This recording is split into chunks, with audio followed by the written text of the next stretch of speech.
Bueno, hola a todos, mi nombre es Roberto Carlos Díaz y el objeto de este video va a ser desarrollar tres importantes temas que generan controversia o que suscitan interés en el mundo del derecho actualmente. Tiene que ver con refugiados, asilo y nacionalidad. En primer lugar, vamos a sentar una serie de bases conceptuales sobre los tres términos mencionados anteriormente, para después ahondar un poco más sobre las convenciones e instrumentos internacionales que existen sobre estos temas y que obviamente regulan la materia estableciendo derechos, obligaciones y procedimientos para determinados casos. Iniciaremos entonces en este objetivo definiendo a los refugiados y tratando este tema. De acuerdo con la Convención sobre el Estatuto de los Refugiados de 1951, modificada por el Protocolo de 1967, un refugiado es una persona que, debido a un miedo fundado de ser perseguido por razones de raza, religión, nacionalidad, pertenencia a un grupo social o a un grupo político, decide salir del país de nacimiento o del país en el que se encontraba por ese miedo y busca protección en otro país. Entonces vamos analizando un poco lo que esta definición nos trae y vamos señalando las características de los refugiados. Lo primero, es una persona que se encuentra perseguida por motivos de raza, de religión o incluso, como lo veremos un poco más adelante con el tema del asilo, por motivos políticos. Hay algo que es importante tener en cuenta. Esta debe ser una persecución real, no una persecución aparente. ¿Qué quiere decir esto? Cuando hablamos de que una persona se siente perseguida, no es que ella sienta que está siendo perseguida, sino que efectivamente en la realidad existan indicios, existan hechos, existan muestras claras en las cuales uno puede evidenciar que un grupo determinado o una persona determinada está siendo perseguida. Por ejemplo, cuando alguien pertenece a una religión minoritaria en un estado, por ejemplo el Islam, y la religión mayoritaria es otra, el budismo, el catolicismo, y por motivo de esa religión el Estado adopta medidas en aras de perseguir a ese grupo religioso minoritario. Estamos hablando obviamente de una persecución evidente. Obviamente esa persecución puede darse por grupos de carácter estatal o tener un origen estatal, pero eventualmente también se puede hablar de que esa persecución puede provenir de sectores mayoritarios de una sociedad que puedan tener un poder de acción para poder afectar la protección o la garantía de la integridad de una persona o de un determinado grupo. Entonces, primera característica, una persecución por motivos de raza, por motivos de religión o por diversos motivos que ya mencionaremos también cuando hablemos de tipos de refugiados, pero esa persecución debe ser real, debe estar demostrada, debe ser factible o debe ser claramente definible dentro del contexto en el cual se encuentra una persona. Ahora, el segundo aspecto es que a raíz de esa persecución le genera un miedo a la persona. Es decir, yo me siento perseguido, yo a raíz de esa persecución tengo un miedo y ese miedo me lleva a mí a realizar una acción que es trasladarme a otro estado. Entonces, esa persecución que genera un miedo y ese miedo genera que la persona no se sienta cómoda, no se sienta segura en el estado en el cual se encuentra. Y a partir de ese miedo es que pasa a un estado en el cual decide migrar a un estado diferente que la acoja, que los acoja cuando es un grupo de personas para poder garantizarle la seguridad. Entonces después tenemos un tercer elemento que es un estado que le da la protección a esos refugiados. Como lo veremos en la Convención sobre el Estatuto de los Refugiados, hay múltiples derechos y obligaciones que tienen los estados, derechos para los refugiados, obligaciones para los estados, que hace que estas personas tengan la posibilidad de migrar y puedan obtener el estatus de refugiado, que es algo que ya vamos a conversar. Entonces, señaladas de forma clara las características, vamos a hablar un poco sobre los tipos de refugiados. Actualmente hay una variedad de refugiados que obedece a diferentes causas o a diferentes orígenes. Por ejemplo, tenemos, para ir mencionando casos concretos, tenemos el caso de los Rohingya, que son una especie de refugiados de carácter religioso. El origen o la causa que generó ese miedo y que ocasionó la migración a otro estado es la persecución religiosa contra los Rohingya, porque son un grupo minoritario dentro de Myanmar y a partir de eso se le cataloga como refugiados religiosos. Pero también hay otro grupo que son refugiados raciales, que son refugiados o personas que se consideran perseguidas por razón de su raza o por la etnia a la cual pertenecen. Ese es un ejemplo bastante claro de lo que puede generar que un grupo de personas se sienta perseguido dentro de un estado determinado. Ahora, actualmente también se está hablando de un término interesante que tiene que ver con refugiados ambientales, que son una serie de individuos que se sienten perseguidos, que se sienten inseguros de permanecer en determinado estado porque hay unas situaciones ambientales que han dificultado su permanencia y por ende buscan protección en otro estado. Ahora, continuando con los ejemplos, el caso venezolano nos sirve para mostrar un poco lo difícil que es definir o establecer criterios claros sobre el tema de los refugiados, porque inicialmente se hablaba de que las personas que se iban de Venezuela a Colombia eran personas únicamente que estaban en busca de un mejoramiento de su situación económica, pero se ignoraba o se desconocía la crisis humanitaria. Entonces no se les otorgaba el estatus de refugiado, y a raíz de que no se les otorgaba el estatus de refugiado se generaba una serie de perjuicios para estas personas, como por ejemplo que no tenían una serie de derechos y prerrogativas que le conceden los instrumentos internacionales, y lo que ha ocurrido es que ACNUR, la Oficina del Alto Comisionado para los Refugiados, ha dado un reconocimiento este año oficial para que se le otorgue la categoría de refugiados. Entonces el concepto de refugiados ya vemos que está expandiéndose un poco más. En este caso obedece a una crisis humanitaria que generó que las personas tuvieran un temor fundado para poder abandonar el estado en el cual se encontraban, el estado de nacimiento en la mayor parte de los casos, y se trasladaran a otro estado. Entonces ya explicamos un poco qué pasa con los refugiados. Por lo general tiene que ver con motivos de raza, tiene que ver con motivos de religión. Y como lo explicaba también, últimamente se habla también de refugiados ambientales. Ahora pasemos un poco al tema de asilo. El asilo es una protección que le da un Estado a una persona individual, o una garantía de protección que le da un Estado a una persona individual que se siente perseguida por su pertenencia política o por su ideología política. A diferencia del refugio que lo mencionábamos anteriormente, en el asilo es más claro, está más marcada la persecución política. Es decir, lo que motiva a una persona principalmente es sentirse perseguido por aparatos del Estado, por poderes del Estado más bien, a raíz de sus creencias o de su filiación política. Entonces, para ir sentando las bases de lo que va a ser esta exposición, de esta disertación que estamos explicando, hay que mencionar dos ejemplos muy buenos que sirven para explicar cómo funciona el asilo y cómo se diferencia de los refugiados o de refugio. El caso de Edward Snowden y de María del Pilar Hurtado. Edward Snowden, un ciudadano norteamericano que decidió revelar una serie de documentación clasificada hasta ese momento por el gobierno estadounidense, lo cual le acarreó que ese accionar contrario a la política estadounidense generó una persecución, le ocasionó una persecución a Edward Snowden, y como consecuencia de ello él solicitó asilo a un estado que en este caso fue Rusia. Pero una característica importante de esto que vemos nosotros en el caso de Edward Snowden es que permite vislumbrar básicamente que cuando un perseguido tiene la condición de asilado, por lo general busca ese asilo, busca esa condición de un estado que sea afín a sus creencias políticas, a su ideología política, que por supuesto le garantice esa protección. Como es obvio, Edward Snowden buscó acogida en un estado que no estuviera tan acorde con los intereses de Estados Unidos para poder obtener una protección eficiente.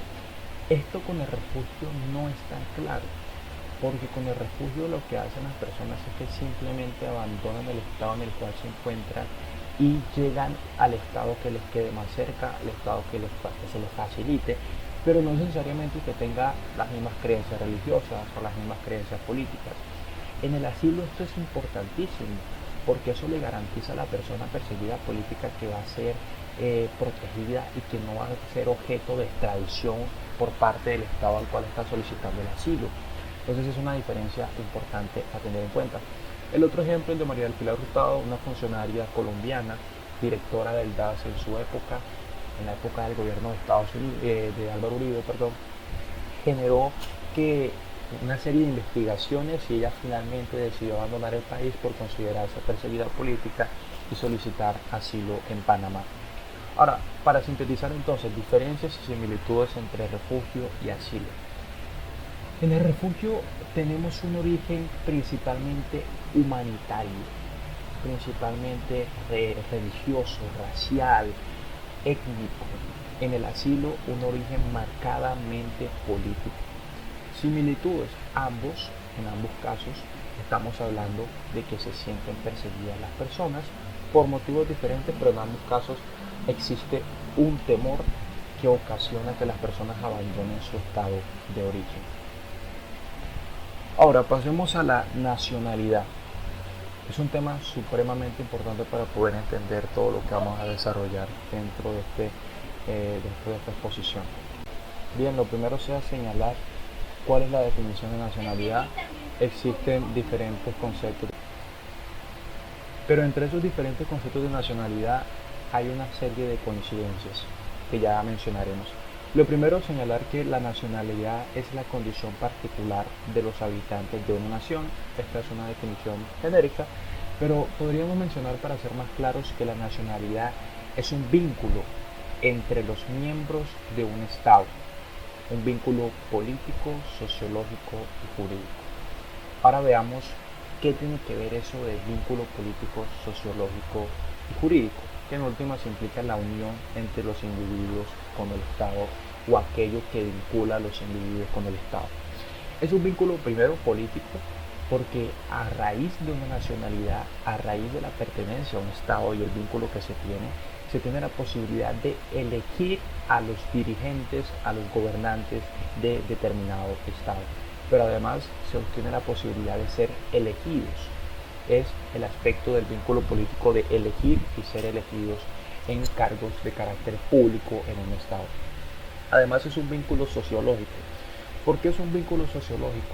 Porque la nacionalidad nos determina a qué grupo nos sentimos integrados o a qué grupo tenemos pertenencia por conformar una unidad o tener una uniformidad en creencias, en costumbres, en idiosincrasia, en la forma de entender el mundo, en el lenguaje. Es decir, es todo aquello que conocemos como el aspecto humano de las personas que hace que conecte con un conglomerado social. Es la definición más propia de nación, para hacer un poco más claro este vínculo sociológico. Y un vínculo jurídico que es supremamente importante, que significa que la nacionalidad genera derechos, pero también obligaciones. Entonces, a partir de esa nacionalidad surgen derechos para las personas que ostentan la nacionalidad de determinado Estado, como por ejemplo el derecho a la salud, el derecho a una vida digna, en fin, toda una serie de derechos y también una serie de obligaciones para con el Estado, como por ejemplo en algunos estados la obligación de prestar el servicio militar por el mero hecho de ser nacional de ese Estado. Ahora, hay una serie de reglas fundamentales de la nacionalidad. La primera, hay libertad de nacionalidad, es decir, la nacionalidad no se impone, la persona elige libremente a qué nacionalidad pertenece, y es por ello que en la práctica se puede renunciar a una nacionalidad porque no se está de acuerdo con esa nacionalidad, por no compartir, por ejemplo, los valores y principios de esa nación. Es una libertad positiva y es una libertad de carácter negativo también. Ahora veamos la segunda regla fundamental de la nacionalidad. Toda persona tiene derecho a una nacionalidad. Es importantísimo porque resulta inconcebible que una persona no tenga la calidad de nacional de ningún Estado. Eso genera un limbo jurídico peligrosísimo, que lo evidenciaremos con el caso en el cual ocurrió, que es sumamente grave. Y tercero, no se permite que las personas tengan más de una nacionalidad, excepto en aquellos estados que de forma excepcional permite la doble nacionalidad. Ahora, existen diferentes modos de adquirir la nacionalidad.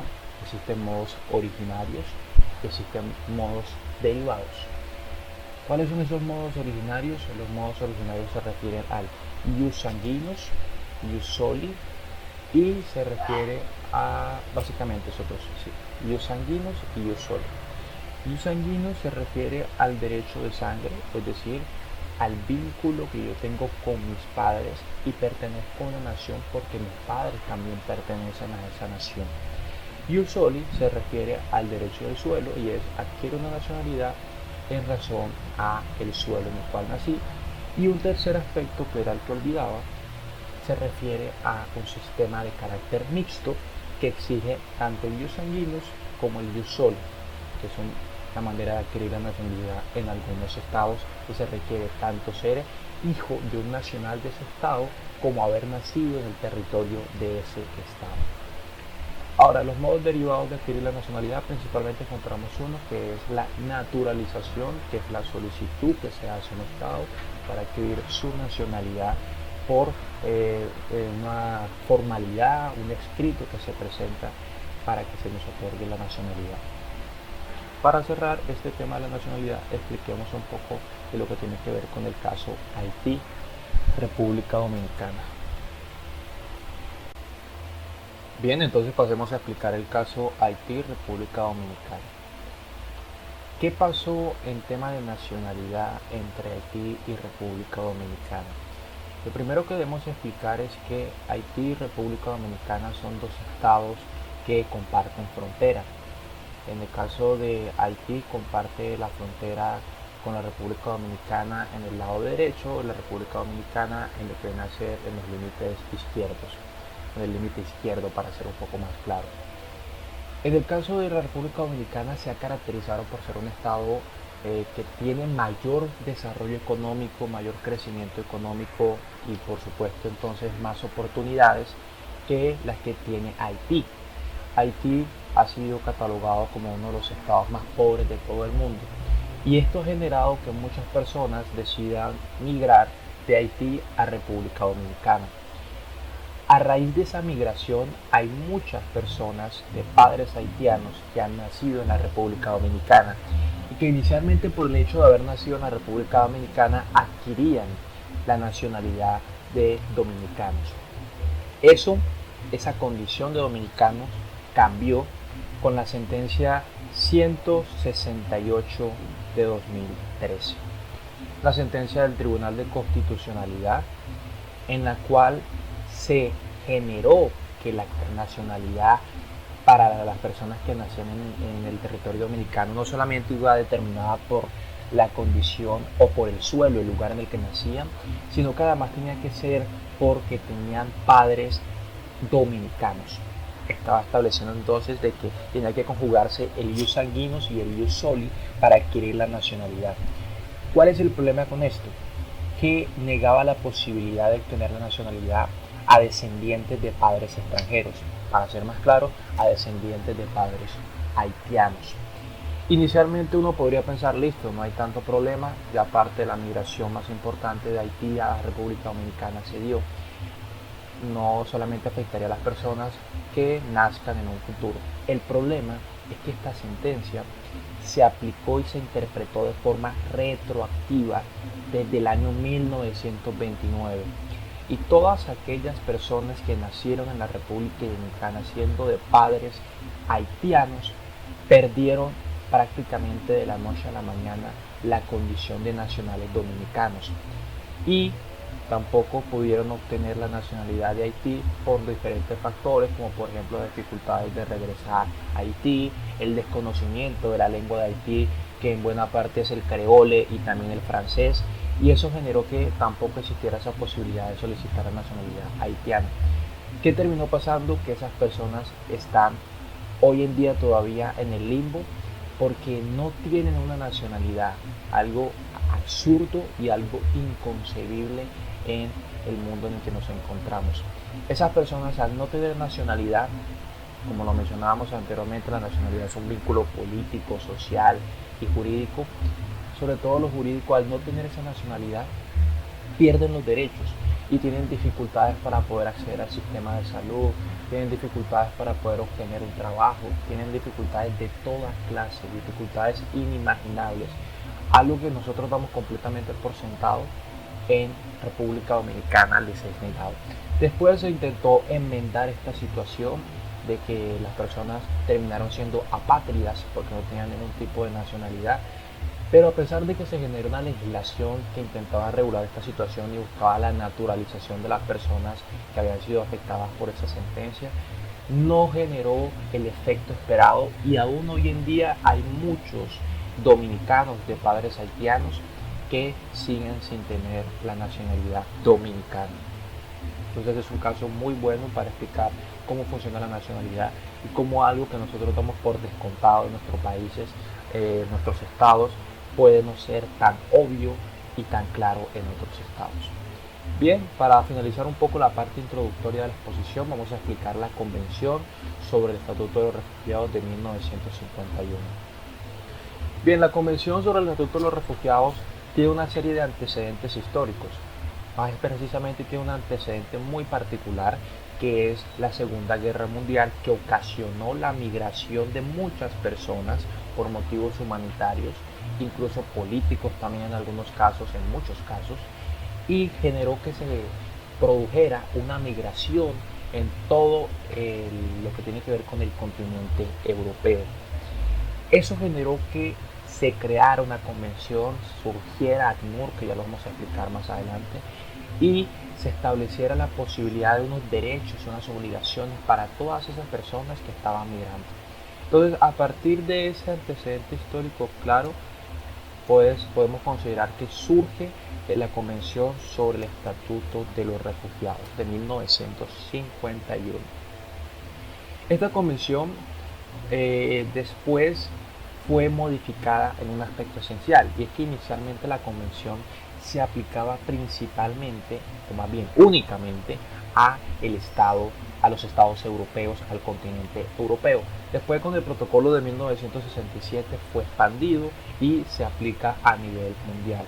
Esta convención ha sido ratificada por 134 estados y la estructura de la convención son básicamente una estructura de 46 artículos y encontramos en la convención una serie de derechos, una serie de obligaciones y una serie de procedimientos a tener en cuenta.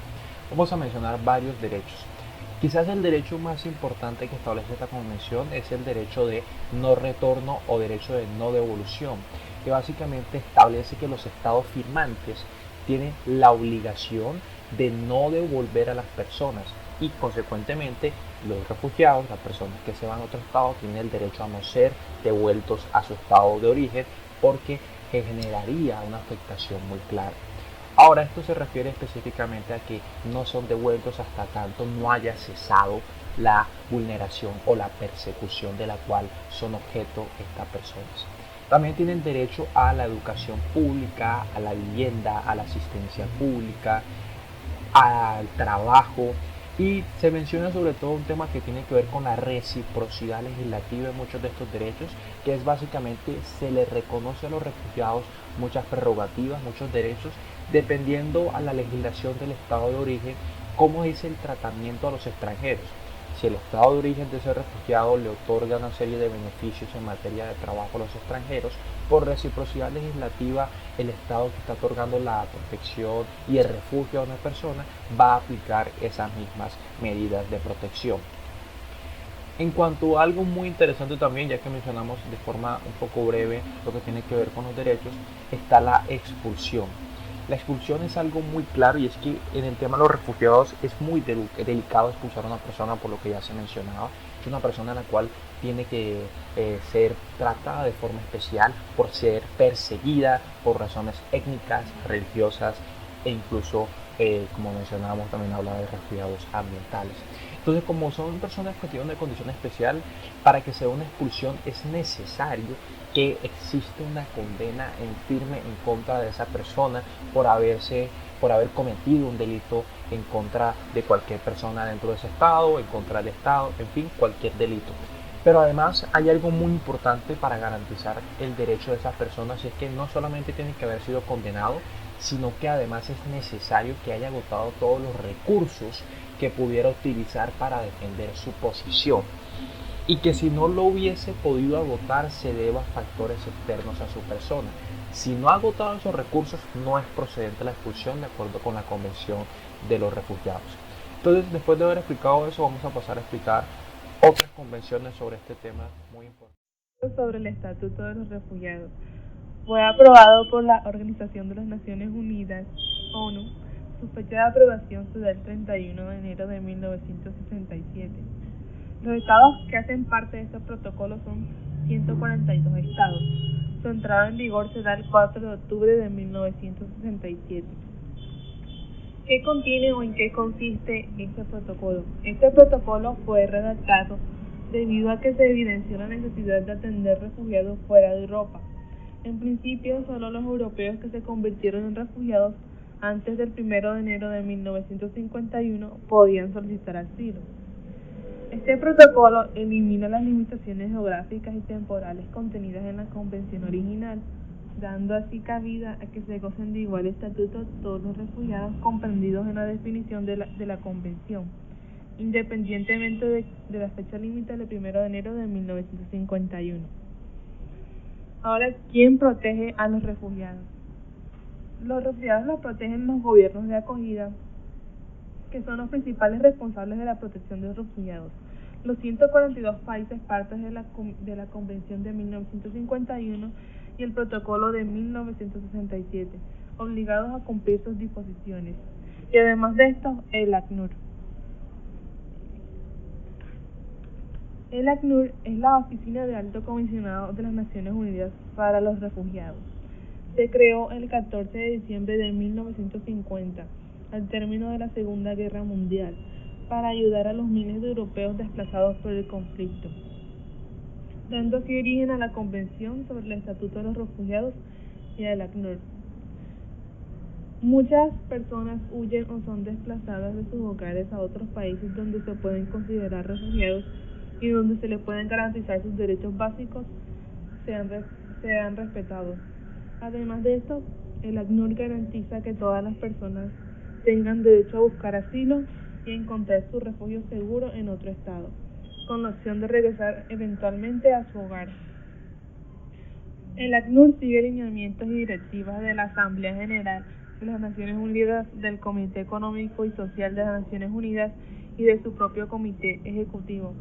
El trabajo del ACNUR es apolítico, humanitario y social. El mandato del ACNUR, su función es proporcionar protección social internacional a los refugiados y buscar soluciones duraderas a sus problemas. La protección internacional es la protección que el Estado de asilo y el ACNUR otorgan al refugiado en sustitución de la protección de sus autoridades nacionales, de la cual el refugiado no goza, pues en su caso la relación ciudadano-Estado es inoperante. También además da soluciones duraderas que se busca restablecer la relación ciudadano-Estado, la repatriación voluntaria, la integración local y el reasentamiento. El personas bajo el amparo del ACNUR. Bajo el amparo del ACNUR se encuentran los solicitantes de asilo en condición de refugiados, los desplazados internos. Esto solo se da en caso cuando autoriza el Estado y mediante autorización de los órganos centrales de la ONU, los retornados y los apátridas. Convención de la OEA sobre el asilo.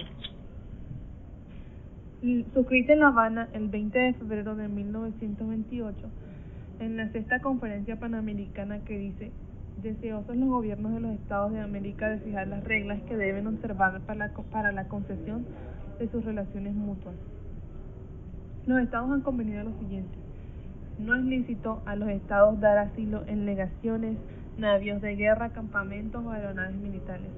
¿A quién? A personas acusadas o condenadas por delitos comunes, desertores de tierra y mar. Si estas personas lo hicieren, serán entregadas mediante extradición o como lo establezcan los tratados. El asilo de delincuentes políticos en legaciones, navíos de guerra, campamentos o aeronaves militares será respetado en la medida en que, como un derecho por humanitaria tolerancia, lo admitiere el uso, las convenciones o las leyes del país de refugio y de acuerdo con las disposiciones siguientes. Solo será concedido en casos de urgencia y se le comunicará al ministro de Relaciones Exteriores del Estado del asilado. Les voy a hablar sobre la Convención de la OEA sobre el asilo político.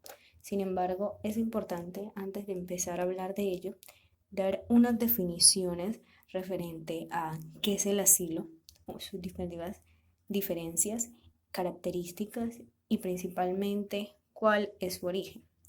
En este orden de ideas encontramos primeramente que el asilo tiene su origen principalmente en una crisis que ocurrió en Libia. Muchas personas, digamos en este orden, no eran capaces de entrar a Egipto, ya que no tenían los documentos de identidad válidos. Una de las soluciones a corto plazo que se plantea a la comunidad internacional ante las crisis humanitarias, como la de Siria, fue la figura del asilo, entendido como la garantía de seguridad y protección que un Estado proporciona a las personas que hayan huido de su país de origen por motivos de raza, sexo, orientación política, religión e ideología, como ya lo había mencionado anteriormente nuestros compañeros. Esta es una de las rutas más habituales que los refugiados utilizan, es decir, que lleva a las costas europeas y son los países de esta región las que dan las soluciones sobre el asilo humanitario que han recibido desde el estallido de la guerra en ese país. Sin embargo, principalmente, esta figura tiende a confundirse, ya que curiosamente carece que fueron los primeros pueblos nómadas quienes pusieron en práctica una conducta social parecida al asilo, la cual constituía en acoger a los extranjeros que huían de su territorio por diferentes razones, independientemente. Sin embargo, durante mucho tiempo esta figura se usó para proteger a aquellas personas que eran conocedoras de la rigidez de las leyes de su pueblo y principalmente pues no querían someterse a ellas e iban en busca de zonas donde les brindaran mayor seguridad. Tenemos el caso de Grecia, se reconoció como una entidad en sí misma y se le asignaron dos funciones básicas. Primero, el asilo territorial en una ciudad brindada en un extranjero y el asilo religioso que tenía lugar en los diferentes templos y zonas sagradas. En este espacio, principalmente cuando una persona era perseguida y entraba a un templo sagrado, pues otorgaba una calidad y no podía ser lastimado bajo ninguna condiciones frente al momento que estuviese allí ubicado. Las diferentes crisis humanitarias que han ocurrido en la actualidad han provocado un incremento considerable en todas las peticiones de asilo de la UE, donde principalmente hay un número aproximado de solicitudes recibidas que ya superan incluso el 1.000.000. Otra escena que ocurrió dentro de estos antecedentes fue durante la Edad Media. Se insistió en una concepción religiosa del asilo y también se practicó en el caso de las iglesias, en los monasterios y en centros de cultos. No obstante, con la llegada del protestantismo, esta concepción hizo una modificación y las diferentes reformas le asignaron un carácter político que este es el que se conserva en la actualidad. Posteriormente, tras las conquistas derivadas ocurridas en la Revolución Francesa, en la Primera y en la Segunda Guerra Mundial, el asilo se convirtió en un derecho reconocido, especialmente en situaciones de migraciones forzosas y crisis humanitarias. Se amplió el carácter político que tenían inicialmente y se aplicó a cualquier persona que sufriera alguna persecución. Tenemos que hay una coyuntura entre el asilo y la contemporaneidad, o sea, la actualidad, ya que esta figura contemplada en la Declaración de los Derechos Humanos y en la Convención de Ginebra sobre los Refugiados, para que pueda hacerse efectiva tiene que cumplirse una serie de elementos. Primero, que los países receptores deben respetar el derecho de no devolución, es decir, aquel que prohíbe la expulsión o deportación de las personas refugiadas hacia zonas donde su vida corre peligro. Por otra parte, para aclarar, si un país acoge a una persona como refugiada y le brinda un asilo en su respectivo país, bajo ninguna circunstancia ésta podrá deportarla o devolverla, porque esto generaría aún más reproches, incluso muchas más vulneraciones de derechos humanos, pues la exposición que se le está otorgando. Incluso la Corte Interamericana de Derechos Humanos prohíbe la deportación o la expulsión colectiva de las personas migrantes o de cualquier persona que tenga esta condición de refugiada y tenga un asilo dentro de este país. En este escenario, se debe hacer una debida individualización de la persona para que pueda ser expulsada o devuelta. Sin embargo, debe haber irrumpido la normativa vigente dentro del territorio para que tomen estas medidas de devolverlos a su país. Segundo, tenemos que los solicitantes de asilo deben recibir un trato justo mientras la autoridad competente acepte o rechace la petición que ésta quiere otorgarle. Y tercero, la Convención Americana de los Derechos Humanos contempla el derecho de las personas a elegir libremente su lugar de residencia y a solicitar asilo en terceros países de la situación si así lo requieren. Cabe destacar que existe, sin embargo, innumerables de problemas, como lo tenemos en Alemania, que es el país que más peticiones de este tipo han llegado y le siguen dentro de la Unión Europea, Serbia, Hungría y Turquía. 3 estados que debido a su posición geográfica gestionan de manera directa la atención y acogida de los miles de refugiados sirios y de otros países que llegan a su territorio. Sin embargo, pocas veces nos detenemos a pensar de dónde proviene la figura del asilo o qué características tiene, quiénes pueden acogerse a ella. Y todas estas preguntas son las respuestas que les he dado anteriormente frente a los antecedentes que se han presentado y frente a bajo qué condiciones se puede pedir el asilo. Sin embargo, el asilo se presenta principalmente bajo un caso particular ocurrido en una niña afgana que pasa un chequeo médico en una sala donde ésta la alojan los solicitantes de asilo en Berlín, en Alemania, esto dado por la UNHCR, NANCUR. Sin embargo, la figura del asilo, para entrar en consenso, hace referencia a una práctica mediante la cual un Estado garantiza la protección, el amparo y la asistencia de aquellas personas que han huido de su país de origen por diversas razones generalmente relacionadas con la violación de uno o varios de sus derechos fundamentales, como ya lo he mencionado anteriormente, situaciones de religión, cultura, estirpe, nacionalidad, diferencias políticas. Algo muy importante es que esta figura acoge y busca que no exista ningún tipo de discriminación hacia estas personas. Aunque suele asociarse el plano netamente político, en realidad se trata de un recurso más amplio que también engloba a quienes sufren persecución por su raza, como ya lo había mencionado, por su religión, por su nacionalidad, incluso a que pertenecen a determinado grupo social o minoritarios por diferentes y separadas opiniones políticas. Por otra parte, la petición del asilo se realiza en un segundo o tercero país que ofrezca las garantías de seguridad y protección que el estado del que procede el solicitante no está en condiciones de brindar. Por lo general, el país donde se pide la solicitud realiza un estudio para al final del proceso emitir un veredicto positivo o negativo para esta persona, es decir, si le recibe y le da la condición de refugiado o no, para poder brindarles un asilo. En la actualidad, las cifras de solicitudes de asilo son directamente proporcionales a las crisis humanitarias que se registran en algunas regiones, como por ejemplo en África u Oriente Medio.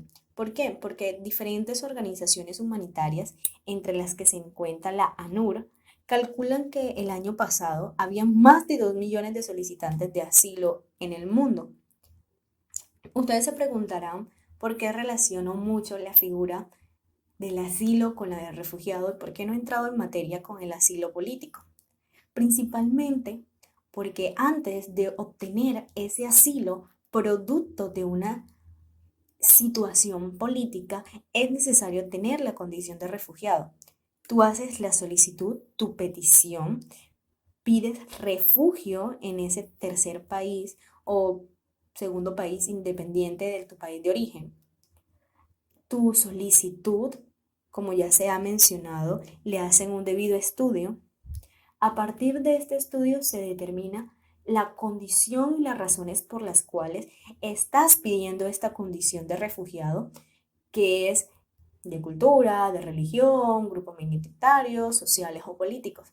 En nuestro caso, en la convención, es sobre el asilo político. Entonces, cuando existe el asilo político, es aquí cuando ya se tiene la condición y cuando se le va a prestar esta ayuda, como ya mi compañero lo mencionó en la primera exposición, sobre las diferentes figuras y ejemplos que se han radicado. Aunque se trata de una figura relativamente reciente, la de la protección del extranjero, encontramos los primeros antecedentes del asilo, como ya lo había mencionado, en los pueblos nómadas, debido al sentido de hospitalidad hacia los extranjeros, que huían de guerras y de las diferentes situaciones adversas. Sin embargo, las guerras son un escenario que obliga a que cientos de personas soliciten la figura de asilos en terceros países. Sin embargo, solo una minoría lo consigue. Este se debe a que, por ejemplo, cada país tiene la potestad de conceder el asilo a aquellas personas que cumplan con las exigencias previamente fijadas. Sin embargo, dichas exigencias varían de un estado a otro. No existe una unificación de criterios. Cada país tiene la forma de él acogerse a esta convención y esto se debe a que cada país es independiente. En cambio, si existe una unidad en torno a los compromisos internacionales suscritos por la mayoría de países en todo el mundo, como lo es la Declaración de los Derechos Humanos y la Convención de Ginebra. En ambos documentos se reconoce el derecho al asilo, tanto por razones políticas como humanitarias. Además de dejar claro que cualquier persona puede beneficiarse de esta figura, siempre y cuando cumpla con unos requisitos y reiteren la obligación moral de los estados para presentar protección y acogida a los refugiados que sean perseguidos. Tenemos entonces que las solicitudes de asilo, digamos, un solicitante de asilo es aquella cuya petición de refugiarse en un determinado país aún no ha sido procesada. Cada año, cerca de 1 millón de personas piden asilo en otros países y los sistemas nacionales de asilo determinan quién necesita la protección internacional. Cuando se trata de movimientos masivos de refugiados en una guerra o conflicto armado, no será necesario hacer entrevistas personales a cada solicitante de asilo para cruzar la frontera, ya que estos grupos se llaman refugiados en primera fase. Entonces, ¿qué es el asilo político? El asilo político es únicamente el que se concede a una persona que ha sido desterrada o ha huido de su país por motivos políticos, como encontramos en el caso de los refugiados españoles que huyeron tras la guerra civil por ser contrarios al régimen político en el que estaban pasando. También tenemos entre los solicitantes colombianos en España, también hay casos donde pueden ser considerados como asilo político. El perfil de las personas que piden asilo es variado, pero hay desde quienes alegan, por ejemplo, una persecución por movimientos políticos, como en el caso de los jueces, los abogados, los defensores de derechos humanos, los sindicalistas, a otros que han salido del país huyendo, por ejemplo, de la extorsión. Existe algo muy curioso porque confundimos el asilo político con la simple expresión de asilo. La generalización del término asilo político frente al asilo está mucho más extendida. ¿Y por qué hago referencia en el caso de España? Porque en otras partes del mundo ambas palabras se utilizan como sinónimos erróneamente y es probable que por su uso se hiciera popular en nuestro país, pues por las diferentes guerras. Sin embargo, el hecho de que el término asilo político tiene muchas más búsquedas que un simple asilo, mientras que el resto se apega a esta misma distinción.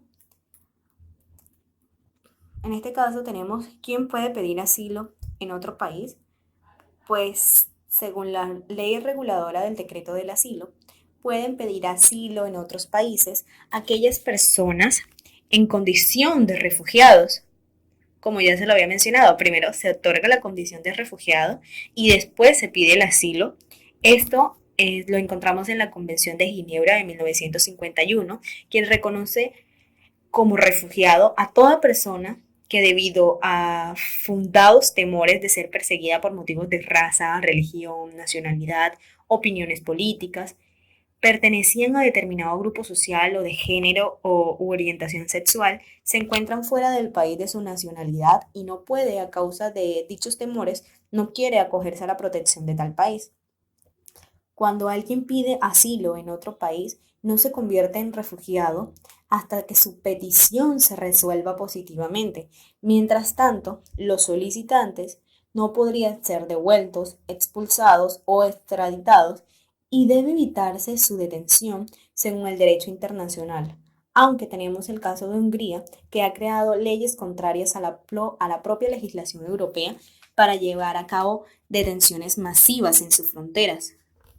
Es aquí, pues, donde encontramos que la Convención de la OEA sobre el asilo político cuenta con alrededor de 9 artículos, en los cuales habla sobre la Convención de La Habana sobre el derecho del asilo del 20 de febrero de 1928, las personas mencionadas y procedentes, sobre la calificación y delincuencia política que corresponde al Estado que se presenta en el asilo, habla del carácter de la institucionalidad humanitaria que está sujeta a una reciprocidad y que cuando se solicite un agente diplomático a causa de las discusiones tendrán relevancia.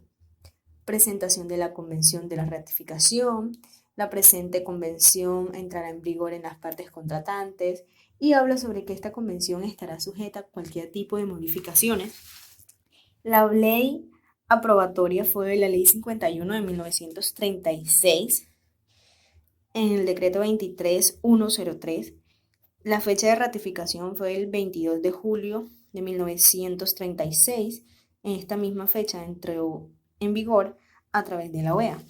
Sin embargo, tenemos que en Colombia se encuentra ratificado por el decreto número 2840 del 2013, que habla por el cual se establece el procedimiento para el reconocimiento de la condición de refugiado y se dictan las normas sobre la condición asesora para la determinación de la condición de refugiado y otras disposiciones. En estas otras disposiciones es donde encontramos sobre cómo debe llevarse el procedimiento frente a peticiones del asilo. Ahora, una vez ya mencionado la Convención sobre el Asilo Político, pasamos a la Convención de la OEA sobre el asilo territorial. El asilo territorial es aquella que se concede dentro de las fronteras de un Estado a un extranjero perseguido por sus creencias, opiniones o filiación política o por actos que pueden ser considerados como delitos políticos. Esta está regulada por la Convención sobre el Asilo Territorial, suscrita en la 10ª Conferencia Internacional de Caracas el día 28 de marzo de 1954. Consta principalmente de alrededor de 9 artículos, de 15 artículos, que nos habla sobre las diferentes referencias de admitir a una persona dentro de su territorio. Si bien una vez está concedida el asilo a una persona, pues esta persona debe centrarse o establecerse en determinado territorio. ¿Frente a qué territorio se va a establecer? Frente al territorio sobre el cual le haya prestado esta atención. Por eso es tan fácil hacer la relación del asilo territorial, porque obviamente una persona bajo esta condición necesita dónde establecerse y es aquí donde determinado estado permite que esta persona en esta condición se establezca en cualquier parte del territorio, protegiéndolo de todas estas situaciones y le brinde la seguridad necesaria. Y así, los gobiernos de los Estados miembros de la Organización de los Estados Americanos, deseosos de concretar una convención sobre el asilo territorial, han convenido los 15 artículos que ya he mencionado, donde todo Estado tiene derecho en ejercicio de su soberanía a admitir dentro de su territorio a las personas que juzguen conveniente, sin que por el ejercicio de este derecho ningún otro Estado pueda hacer reclamo alguno. Respecto al derecho internacional, se debe a la jurisdicción que tiene cada Estado sobre los habitantes de su territorio y de igualmente sin ninguna restricción para que no haya alguna violación de la o obstrucción de su soberanía. Obviamente ningún Estado se encontrará obligado de entregar a otro o no, o de expulsar de su territorio a personas perseguidas por motivos políticos. En el caso de la extradición, pues esta no podrá ser procedente cuando sea tratada de personas con esta calificación dentro del Estado requerido, ni porque sean perseguidas. El hecho de que el ingreso de una persona a una jurisdicción territorial dentro de un Estado se haya realizado irregularmente, por ejemplo, no afectará las estipulaciones dentro de la convención. Cuando no, sin perjuicio digamos, de lo dispuesto anteriormente, ningún Estado está obligado a establecer en su legislación, por ejemplo, actos administrativos aplicables a extranjeros con una figura emitida por el hecho de que se trate de un asilo. El refugiado se puede acoger bajo la misma normativa del propio país.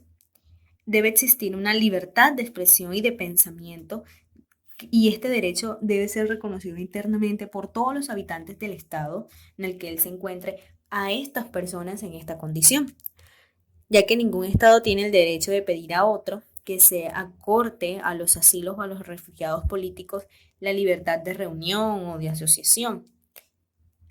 Digamos, los internados por cuestiones políticas se refiere principalmente a la salida concedida bajo la condición que no se dirija en el país y en todos los casos que la introducción de una reclamación de un requerimiento sea procedente conforme a esta convención. Es bueno hacer referencia que existen unas reservas. Las reservas, es decir, que existen algunos países que si bien aceptaron este convenio, quisieron hacer unas salvedades y por eso se le conoce como el caso de reservas. Tenemos, por ejemplo, el caso de República Dominicana, que es uno de los casos con mayor afluencia y donde se presentan más vulneraciones de derechos humanos y todo este problema. Y pues ellos la excepción que presentan es que si bien Dominicana suscribe la Convención sobre el Asilo Territorial, hace las reservas. ¿Y cuáles son las reservas? Que acepta el principio general consagrado en dicho artículo en el sentido de que todo Estado tiene derecho a admitir dentro de su territorio a las personas que juzguen convenientemente, pero no renuncian al derecho de aceptar las representaciones diplomáticas que por consideraciones de seguridad nacional estime conveniente hacer ante otro Estado.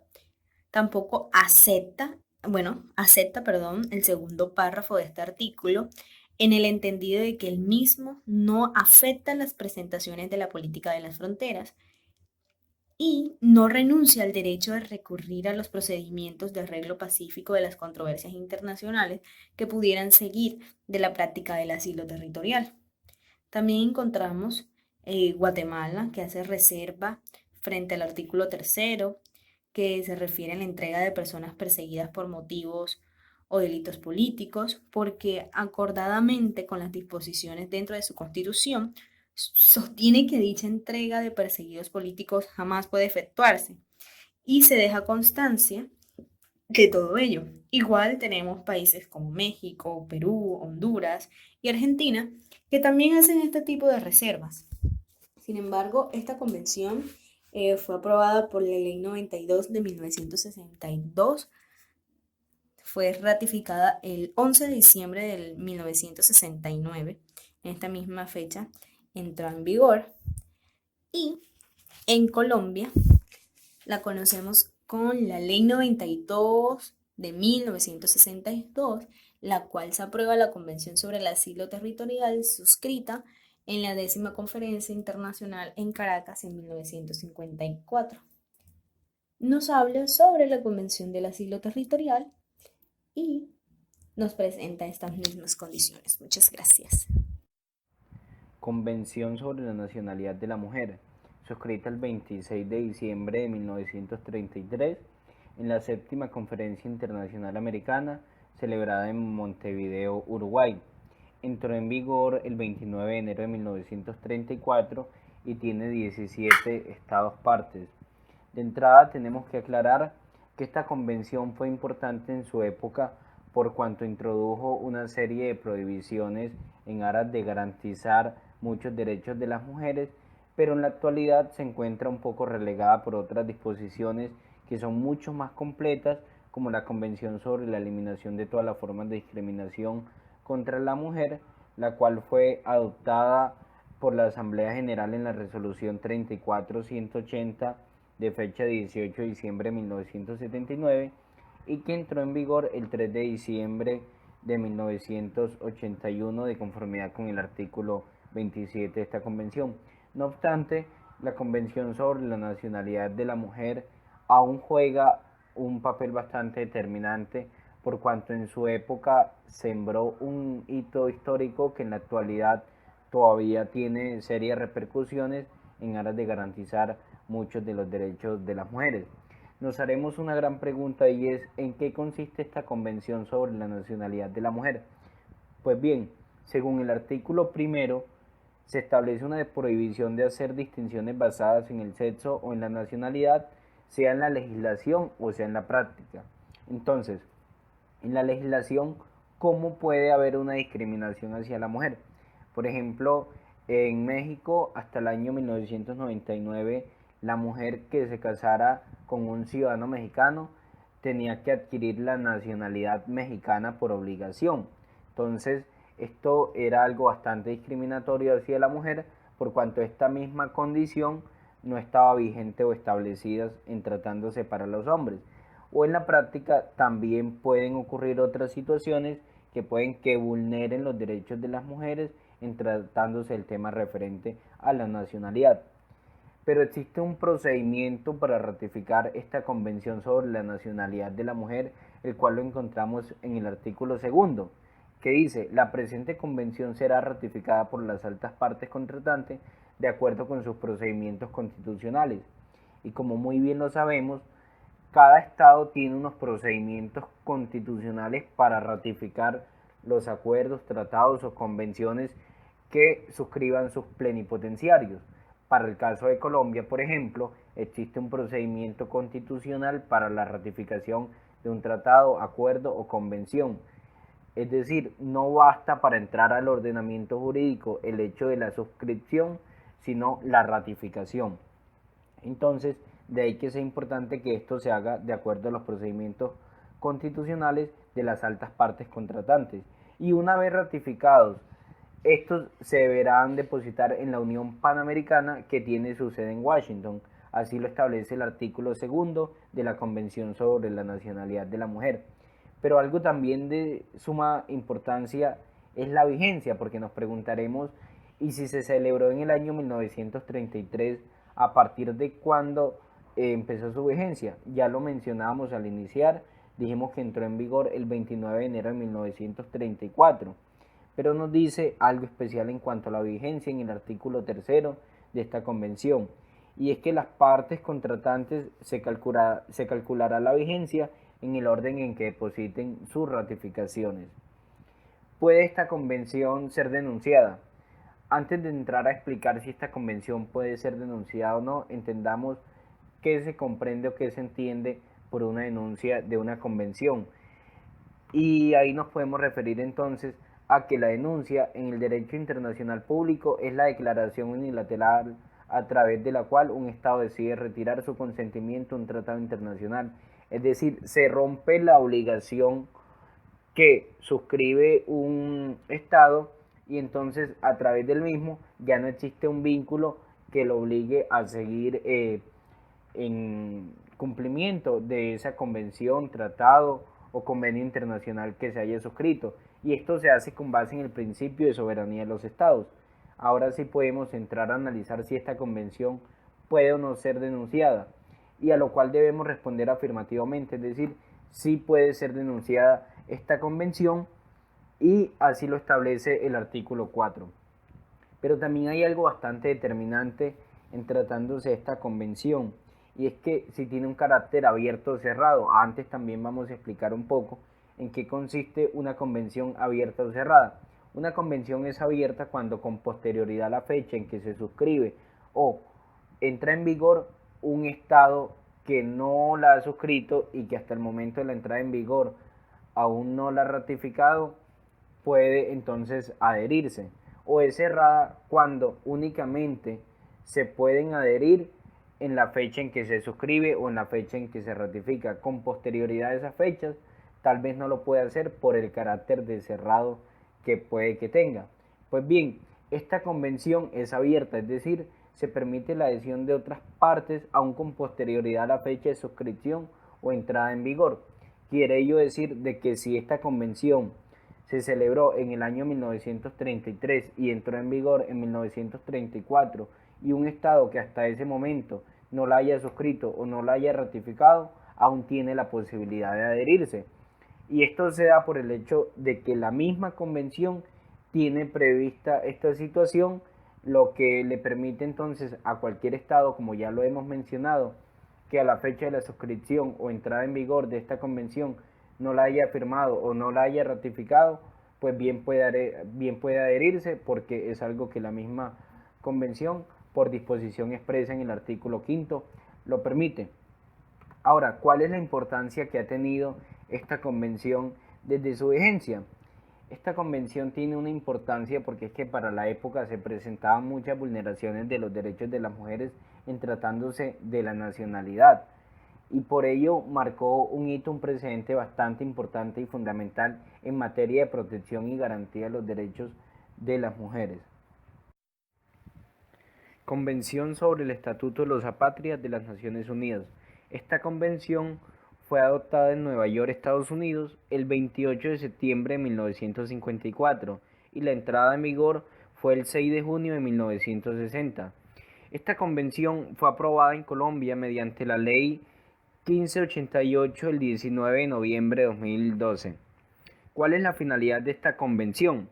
Esta convención tiene la finalidad de evitar la apatridía, garantizando el derecho a la nacionalidad en consideración a los factores de nacimiento, residencia, transmisión hereditaria y en aplicación a los principios de igualdad, no discriminación, protección de minorías e integridad territorial. Y es que tenemos que tener en cuenta que la apatridía es un fenómeno que se dio mucho por allá en el siglo XX con la Primera y la Segunda Guerra Mundial, también con la consolidación de la URSS y con muchos otros fenómenos sociales, políticos y económicos, pero que aún en la actualidad todavía se vive lo que es la apatridía en muchas de las naciones del mundo, y son aproximadamente 10 millones de apátridas que existen en todo el mundo. ¿A quién protege la Convención de 1954, es decir, el Estatuto de los Apátridas de las Naciones Unidas? Protege a las personas que no sean consideradas como nacional suyo por ningún Estado conforme a la legislación nacional. En Colombia, la nacionalidad está regulada por la Ley 43 de 1993, el artículo 96 de la Constitución de 1991 y en desarrollo de este artículo, el primero de la Ley 43 de 1993, que es la ley que regula la nacionalidad colombiana, nos dice que son nacionales los colombianos por nacimiento o por adopción. Pero nos haremos una gran pregunta y es, ¿qué es la nacionalidad? La nacionalidad es un vínculo jurídico entre una persona y un Estado.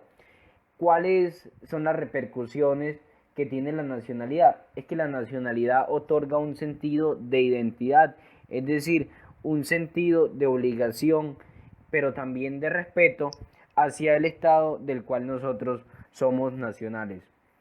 ¿Cuál es la protección para los apátridas con el Estatuto del Refugiado y cómo se protege a los apátridas que no son refugiados? Aquí tenemos que tener en cuenta que los apátridas que poseen la condición de refugiado se les aplica el Estatuto del Refugiado, es decir, la Convención del año 1951, pero los apátridas que no tienen la condición de refugiado se les aplica el Estatuto de los Apátridas de 1954. Y aquí tenemos que tener en cuenta lo siguiente, y es que son condiciones diferentes, es decir, no es lo mismo ser una apátrida con condición de refugiado que ser un refugiado que tal vez no tenga la condición de apátrida, porque se le aplican diferentes estatutos tal como cual ya lo hemos mencionado.